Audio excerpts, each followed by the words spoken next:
Olá, oitavo ano. E aí, como vocês estão? Espero que estejam todos bem. Na aula de hoje,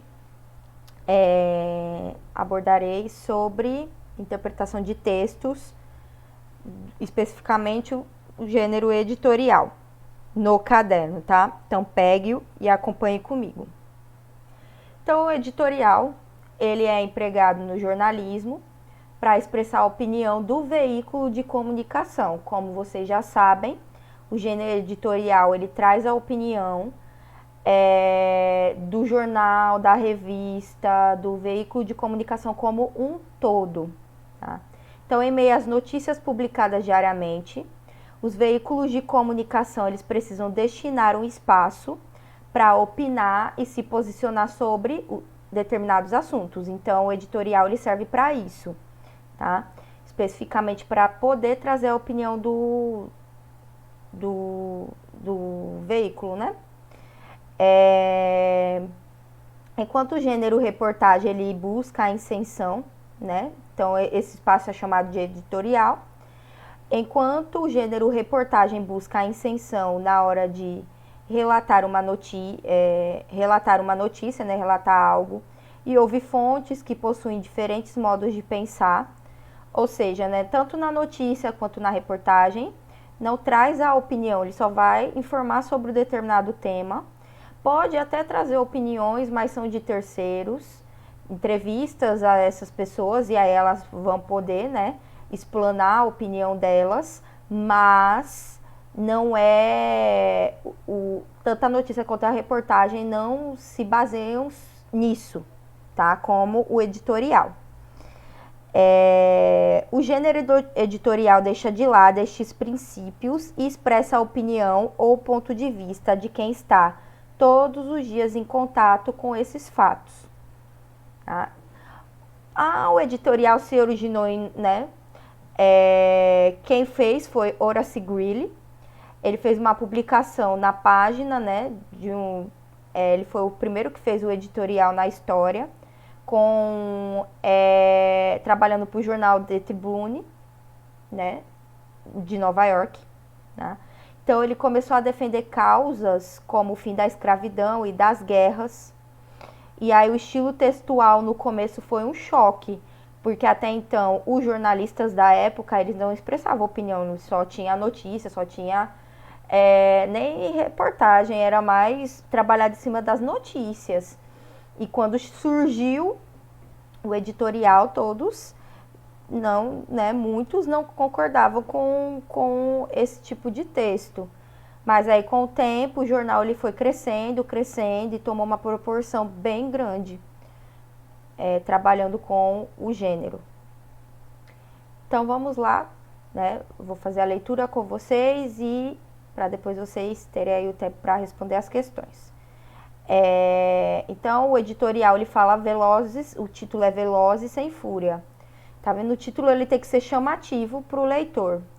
Tanto o editorial quanto o artigo de opinião, a maioria dos textos que precisam de título, o título tem que chamar a atenção. Tá? Então, olha, os acidentes de trânsito têm sido um foco de especial atenção das autoridades públicas. Tá? Ele está trazendo a apresentação do tema, a parte introdutória. Eles representam, obviamente, um custo alto, com despesas de atendimento médico, seguro, enfim, uma gama de investimentos que sobrecarrega os cofres de todas as instâncias de governo.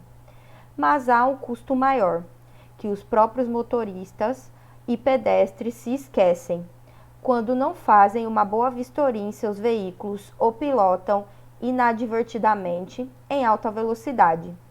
No caso dos primeiros, ou quando atravessam via sem atenção, no caso dos segundos, né, dos últimos que foram citados. Trata-se do custo humano, que marca para sempre a vida das famílias e a dos próprios envolvidos nos acidentes, quando ficam tetraplégicos, dependendo da ajuda de outras pessoas, até para comer. É um tema duro, difícil de digerir, mas que precisa ser levado muito a sério e o dedo tem que ser posto lá na ferida. Não são novas as campanhas de conscientização contra a violência no trânsito. poder público, principalmente em Niterói, tem sido pródigo ao envolver as crianças nessas ações. Afinal, são elas, em toda a sua inocência, as mais prejudicadas, quando perdem os pais ou se tornam as próprias vítimas da ferocidade urbana. Por isso, desenvolver desde a infância a educação no trânsito é uma tarefa nobre, que tem que ser aplaudida.